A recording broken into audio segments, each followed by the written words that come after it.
بسم اللہ الرحمن الرحیم۔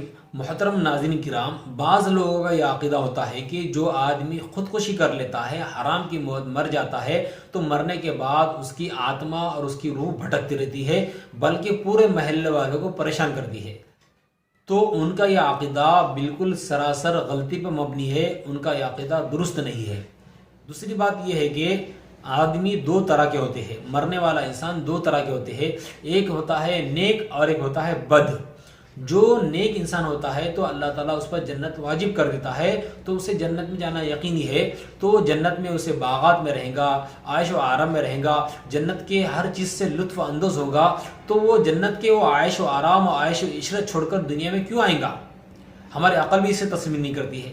دوسری بات یہ ہے کہ جو آدمی برا ہے، بدکار ہے، تو اس کے اوپر جہنم واجب ہو جائیں گی، جہنم میں جلنا پڑے گا۔ جس آدمی کو جہنم میں جلنا پڑے گا، ظاہر سی بات ہے کہ وہ جہنم چھوڑ کر دنیا میں آنے کو چاہیں گا۔ لیکن عذاب کے جو فرشتے ہیں، عذاب کے اوپر جن فرشتوں کو اللہ تعالیٰ نے مسلط کر دیا ہے، تو وہ فرشتے عذاب کے اسے کیوں چھوڑیں گے؟